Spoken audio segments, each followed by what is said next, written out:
Welcome to Threads of Truth, where real-life mysteries meet internet speculation. Today, we are taking a deep dive into a case that's, well, it's uniquely defined by its digital evidence. Yeah, a single piece of audio, just 2 minutes long. But it captures just raw fear, pain, and honestly, an utter lack of clarity.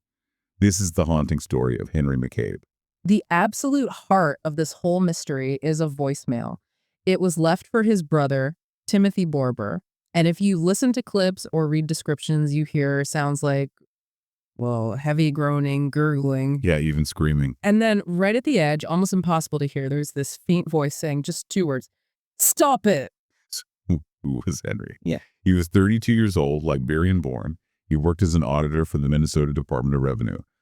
Married, father of 2 children. A pretty normal life by all accounts. Exactly. Which makes his disappearance in September 2015 after a night out in Mounds View, Minnesota, so jarring. That audio, Yeah. it feels like catastrophic evidence of distress, right? You hear it and think, okay, something violent happened. Absolutely. Yeah. But then 2 months later, the official findings, they seem to contradict every single implication of violence in those 2 minutes.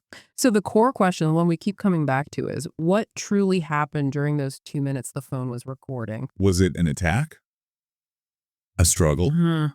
Or was this a man experiencing some kind of profound medical event? Or maybe a psychological one? And how can this piece of evidence, which seems so clear in its expression of suffering, be so just totally incompatible with the official autopsy report? It's not just a puzzle. It's almost like a test case for modern investigations. It forces us to weigh the emotional, immediate impact of digital evidence, like a voicemail, Yeah. against the cold, hard facts of forensic science. And for those of you following along with this deep dive, you'll see pretty quickly that technology, in this case anyway, it didn't really provide a resolution. Not at all. It just provided a permanent, honestly, a terrifying question mark. Okay, let's try to unpack this chronologically. We have Henry McCabe. He's described as a respected member of his community, a dedicated professional. Right. His life seems stable, which makes the events of September 6th and then into the early morning of September 7th, 2015, all the more. Yeah. Well, shocking. It's essential context, isn't it? Totally. Henry wasn't living some kind of high-risk lifestyle. He was just enjoying the Labor Day weekend. He was out on the evening of September 6th. Where was he? At a nightclub in Spring Lake Park. And he wasn't alone. He was with 2 friends, William Kennedy, who went by Pappas, and Jonathan Thomas, known as JT. Okay, so a normal night out with friends. But that normalcy seems to just evaporate around 2:00 a.m. on September 7th. That's when they reportedly decided to head home. Yeah, and this is exactly where the timeline immediately starts to fray. The inconsistencies begin to pile up right away, creating this foundation of suspicion that, frankly, has never gone away. So what's the story? The official first story, anyway. According to William Kennedy, Pappas, he dropped Henry off at a Holiday gas station. This was on Central Avenue in Fridley, Minnesota. Okay. Why there? The reason given was that Henry wanted to walk the rest of the way to his home in Mounds View. Right, let's pause right there. Let's analyze the state Henry was allegedly left in at this gas station. Okay. First off, he's miles from home.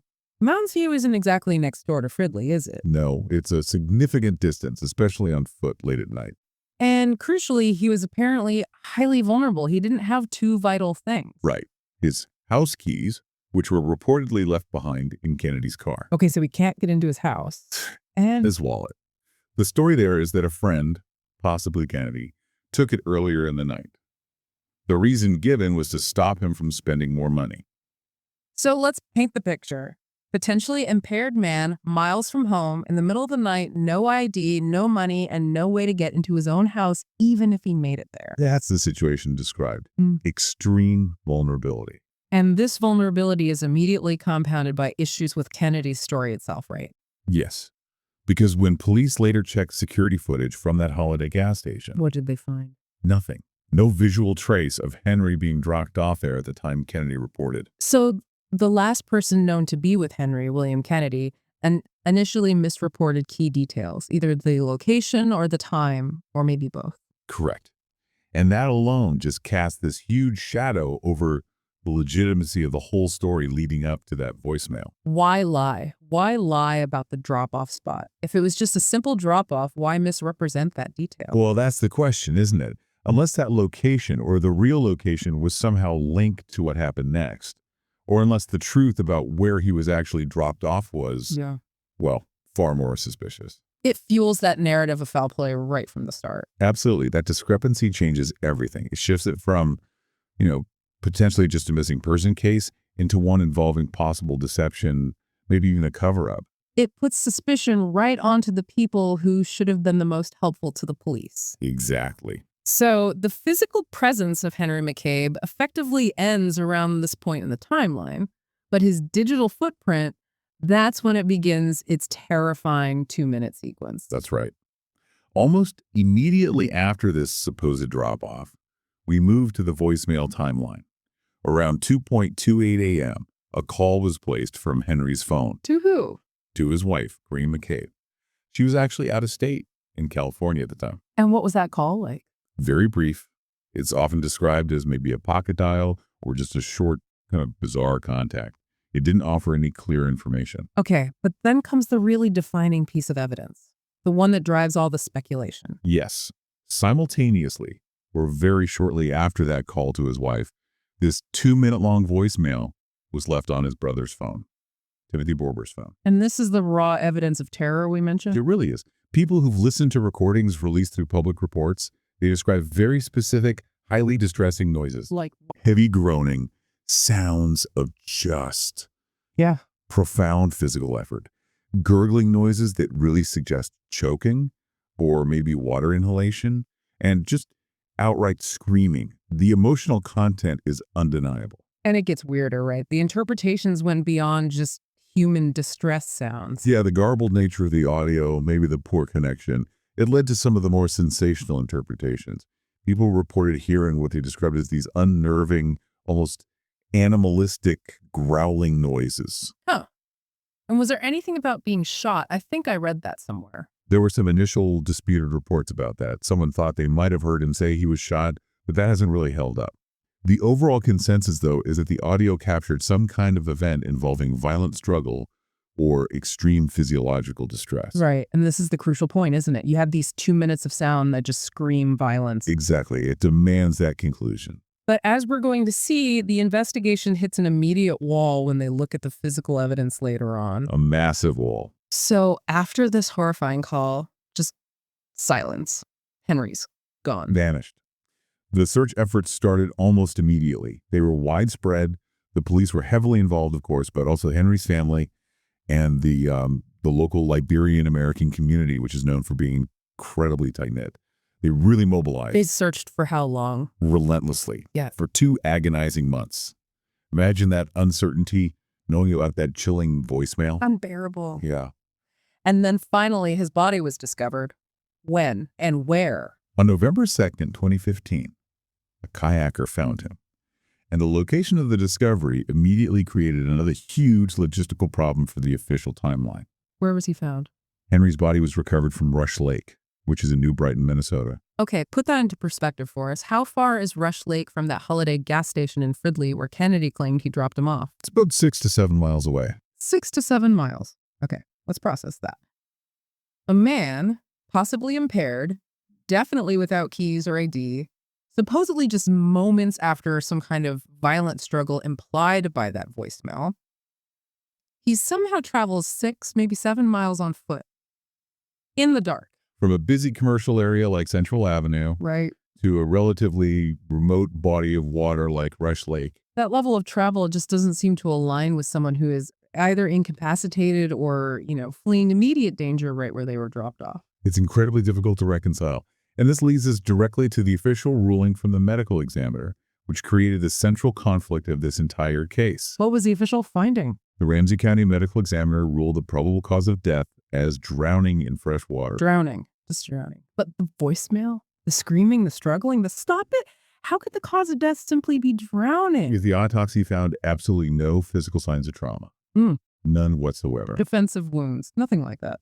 No defensive wounds, no external injuries you'd expect from a physical fight, no knife wounds, and definitively no gunshot wounds. Wow. The forensic evidence was completely silent on the question of violence. It directly contradicted the raw audio evidence. That is the ultimate paradox, isn't it? It truly is. Yeah. We're left with this massive canyon between the digital recording, which strongly suggests a violent encounter, and the physical body, which suggests an unsupervised death, maybe by misadventure. #tag3. Inconsistencies in community skepticism. Okay, so that canyon, that gap between the sound and the science, that's precisely why this case is still officially open, right? Exactly.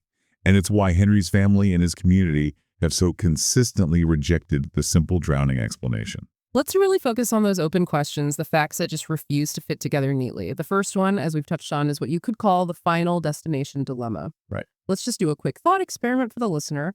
Imagine trying to cover 6 miles on foot Late at night. in the dark in early September in Minnesota, so it's starting to get cool. That journey, look, even for a sober, unimpaired adult walking briskly, that's going to take at least 2 hours, maybe more. And for Henry, likely impaired, we don't know his exact state, but likely impaired. Without navigation tools, his phone battery life was unknown. Maybe it died shortly after the calls.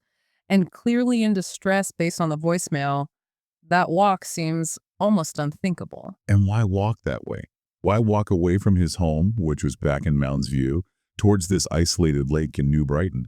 How do you navigate roads, maybe fields or potentially dangerous terrain, in that state for that long, in that specific direction? Yeah, if he was just disoriented, wouldn't the most logical path be sort of confusion near the drop-off spot, maybe wandering nearby? You'd think so. Not a systematic 2-hour march 6 miles away to a remote body of water. But what if he was running from an attack? The one potentially captured on the voicemail. Where did that attack happen? That's the other possibility. Did it happen near the gas station and then somehow he managed to run 6 miles? That seems unlikely given the presumed distress. Or did the attack happen somewhere else, maybe near Rush Lake itself? Which would imply that the friend, Kennedy, drove him much closer to the lake or even to the lake and then lied about the Fridley drop-off entirely. That deception about the drop-off, it makes that second scenario, foul play culminating near or at the lake, seem far more plausible than just a random, solitary 6-mile walk ending in an accident. It certainly raises more questions about the initial story, and we also have to consider the lack of physical evidence through the lens of forensic limitations. Right. The medical examiner ruled drowning as the probable cause, but they couldn't be certain about the manner of death. Correct. Accidental, suicide, homicide. Exactly, because after 2 months submerged in water, the body was severely decomposed. Can you explain for the listener why decomposition is such a huge limiting factor in determining how someone died? Sure. When a body's been in fresh water for that long, several critical types of forensic evidence are essentially lost or degraded beyond use. Such as, Well, subtle injuries. Things like minor bruising, say, around the neck, suggesting strangulation, or on the torso, suggesting being pushed or held down. Those would be completely obscured or erased by the decomposition process. Soft tissue just doesn't hold up. Okay. Furthermore, crucial toxicology evidence degrades significantly over 2 months in water. Things like blood alcohol content become unreliable. And detecting the presence of, say, date rape drugs or other incapacitating substances becomes extremely difficult, if not impossible. so even if he had been incapacitated somehow, maybe drugged, or maybe struck in a way that didn't break bones but knocked him out before he went into the water, the decomposition would likely prevent the medical examiner from confirming that. That's the issue. It doesn't prove foul play happened, but it means the ruling of accidental death can't be definitively proven either, based solely on the lack of visible trauma. It leaves that door open. It does. The absence of evidence of trauma, in this specific context, does not equal evidence of absence of trauma. The ME had to rely on the most conclusive, finding the presence of water in the lungs, consistent with drowning, but couldn't definitively rule out third-party involvement leading up to the drowning. And this inherent ambiguity, this lack of certainty, is why the community and family rejection of the official conclusion has been so firm and consistent. Absolutely. For them, for Henry's brother Timothy, for the wider Liberian American community, the official ruling just felt like it dismissed the sheer weight of all the circumstantial evidence. Gonna lie about the drop-off. Right, the incredible distance traveled. And most damningly, that 2-minute audio recording of what to them clearly sounded like a violent attack. You put all that together, and it forms what they see as an undeniable case for foul play. A simple, solitary, accidental drowning just feels intellectually and emotionally insufficient given that recording. And this resistance, this skepticism from the family and community is likely a big reason why, despite the ME's ruling on the cause of death, the case itself officially remains open. Both the Mounds View and New Brighton police departments are keeping it active. Yeah, the circumstances are just too highly suspicious to close the file definitively. It suggests the investigators themselves acknowledge the inconsistencies, right? I think it speaks to their integrity. They understand that the facts presented don't cleanly or easily support a simple accident. They know that digital evidence, that voicemail, demands further scrutiny, even if it's hard to interpret. Now, we should probably briefly touch upon one of the external theories that got linked to this case early on, especially online. You mean the smiley face killer theory? Yeah. Can you just quickly explain what that is and why it came up here? Sure. The smiley face killer theory is a controversial, heavily debated idea, suggesting there's a network, or maybe multiple individuals, across the U.S. targeting young men, often college-aged. They supposedly abduct them after they've been drinking, kill them, and then dispose of their bodies in water lakes, rivers. Sometimes graffiti resembling a smiley face is found nearby, hence the name. And the connection to Henry McCabe. Well, he was a young man found drowned in a lake after a night out. So some people, particularly online commenters and maybe some in the community grasping for answers, drew a parallel. But what's the official stance on that theory? It's important for listeners to know that the FBI has investigated these claims extensively and has largely debunked the idea of a single organized group being responsible. They attribute most of those deaths to accidental drownings involving alcohol. So in the McCabe case, linking it to the smiley face theory was more online conjecture, trying to fit a strange local tragedy into a bigger, although likely flawed narrative. The sources confirm police weren't seriously pursuing that angle. Okay, so to just sum up the core contradiction before we analyze the theories, we have a friend who lied about the last known location. We have the victim found 6 or 7 miles away in a lake. We have a 2-minute voicemail capturing pure terror, and yet the forensic conclusion points to a nonviolent drowning. That's the paradox. That's what we need to try and understand. Mm. #Tag4, analysis and internet speculation. All right, so that digital evidence, the voicemail, you called the digital footprint paradox. It's the most immediate real-time evidence we have, but it's also incredibly ambiguous. Exactly. Our analysis really has to focus on the challenges of interpreting sound, especially sound recorded under duress and likely with a poor signal. Let's start with the basics. The FBI analyzed this recording. What does that actually involve? What are they trying to do? When the FBI performs acoustic analysis, they use really sophisticated software. They try to filter out background noise, static. They isolate specific sound frequencies. They're trying to differentiate between, say, human speech, environmental noise like wind or water, and physiological sounds like groaning or gasping. And their conclusion here was inconclusive. What does that mean in practical terms? It means that while they could confirm the sounds of distress, the groaning, the gurgling, the screams were genuine. They weren't faked or fabricated. Okay. They couldn't definitively contextualize them. They couldn't say what was causing the distress. So they couldn't say, for instance, that growling sound definitely came from an animal, or that bang was a gunshot, or that sound is someone being hit. Precisely.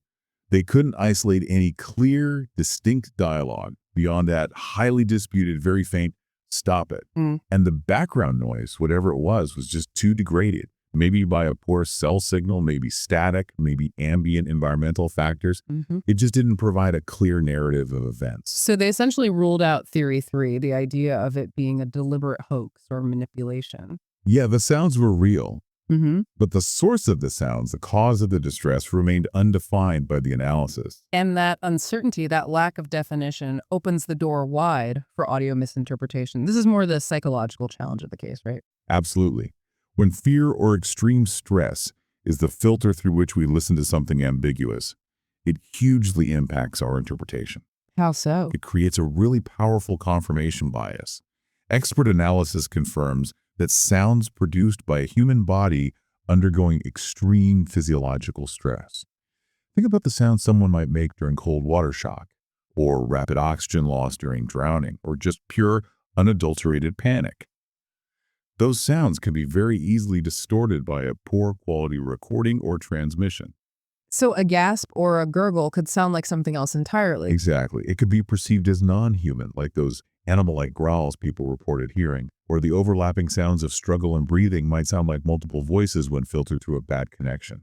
If someone is struggling violently in water, the sound of water entering the airway, the sputtering, combined with that heavy, panicked breathing, I can see how that could be misinterpreted, especially on a low-quality phone recording. Definitely. The urgency and the primal nature of the sounds make the listener's brain instinctively try to fill in the blanks. And often, the brain defaults to the most dramatic or threatening explanation available. We hear extreme distress. We know the person died mysteriously, so we assume external violence. It's a natural cognitive leap. Yeah.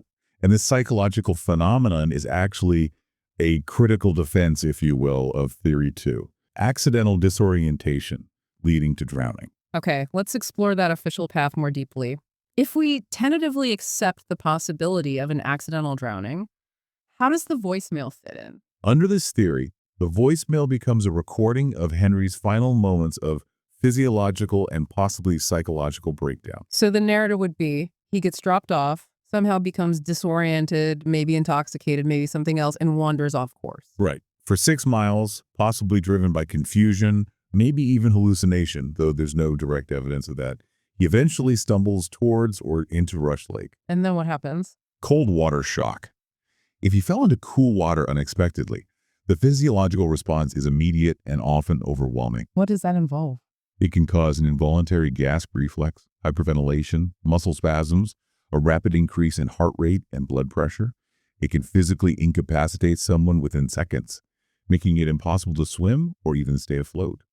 So the sounds on the voicemail, the gasping, the gurgling, the groans could theoretically be his panicked, involuntary physiological response to the shock of the cold water. Yes, it could be a recording of that physiological episode rapidly leading to drowning.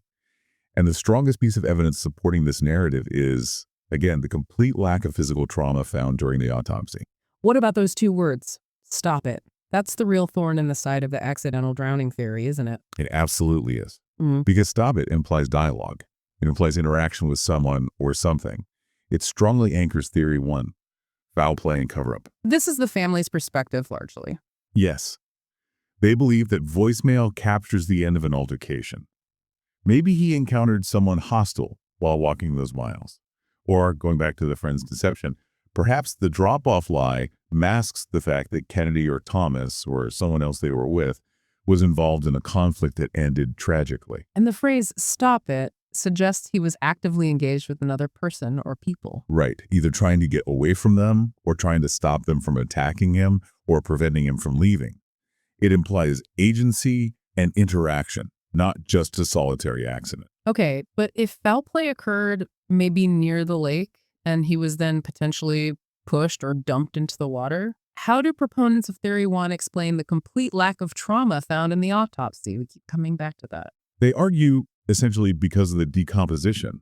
They'd say that significant injuries that weren't, bone-breaking or deep cuts could have become invisible after 2 months in the water. Like what kind of injuries? For instance, if he were knocked unconscious with a blow that didn't fracture the skull before entering the water, or if he were strangled in a way that left only subtle, deep, soft tissue damage, maybe bruising on the neck muscles. The subsequent 2 months in the lake could easily erase any superficial evidence of that. Furthermore, some might argue, if assailants knew that decomposition would obscure evidence, deliberately disposing of the body in water could be a tactic to frustrate the investigation. It makes proving foul play much harder. It adds another layer of potential intent if you follow that theory. It does. Okay. And finally, we have to address the theories that step outside the forensic and criminal possibilities entirely. Specifically, Theory 4, spiritual or paranormal interpretations. This is a really profound and frankly fascinating aspect of the case, and it connects directly back to Henry's cultural background. The online speculation often goes towards the sensational, right? Cryptids, supernatural beings, fueled by those growling noises. Oh, absolutely. Online forums, YouTube comment sections. People analyze that audio frame by frame, bite by bite, trying to isolate sounds that seem to defy logical acoustic explanation. They search for patterns, hidden words, anything unusual. But you mentioned a deeper cultural component linked to his Liberian heritage. Exactly. And this is crucial to understanding the community's reaction. When logical, physical, Western scientific explanations feel inadequate or fail to account for the perceived reality of an event like that, that terrifying voicemail cultural frameworks often step in to provide meaning. How does that apply here? In some traditional Liberian folklore, and this varies, but there are narratives about sudden mysterious deaths, especially in remote places like forests or near water. Sometimes, if accompanied by confusing sounds or animalistic noises, these deaths might be attributed to spiritual interference or unseen forces. Like the idea of being spiritually called into the forest. Yes. Or perhaps attacked by entities that are beyond normal human comprehension. For some within Henry's family and community, this wasn't just, random internet horror speculation. It can be a valid, culturally ingrained way of processing an event that seems to defy ordinary explanation. Because the official explanation, he just got lost, walked 6 miles, and accidentally drowned, feels sterile. It doesn't account for the sheer terror in the voicemail. Precisely. It feels incomplete. The folklore, or spiritual interpretations, can offer a framework that does acknowledge the perceived violence and the unnatural strangeness suggested by the audio, even if that violence is interpreted as metaphysical rather than physical. It really illustrates the limits of a purely scientific investigation when it's faced with such profound ambiguity, doesn't it? It does. The medical examiner could only address the physical state of the body. The voicemail seemed to address the terror of the event itself. When those two narratives clash so strongly, communities will often adopt or explore the narrative that best helps them process the pain and the unresolved mystery. Still, the fact remains. The very human elements, the two friends who were last to see him, Kennedy's undisputed lie about the drop-off location, those keep pulling the suspicion back towards tangible human actions and potential deception. Absolutely. That human element, the initial lie, Henry's vulnerable state, that improbable 6-mile journey, that's the thread that likely keeps this case officially active. Because if he simply wandered off and accidentally drowned, why the elaborate deception about the drop-off point? It seems completely unnecessary. It makes no logical sense in an accident scenario. Yeah. It only really makes sense if there's something to hide about what truly happened that night. #5. Broader reflection and conclusion. So after digging deep into this case, exploring all the angles, we really do return to that central unavoidable tension. Yeah. We possess this piece of modern digital evidence, the voicemail. It feels like it captures raw, immediate reality. Right, you hear it and it feels undeniable. But its narrative, the story it seems to tell, is completely undermined by the physical evidence, or lack thereof, found 2 months later. What's the broader relevance here? What does the Henry McCabe case teach us?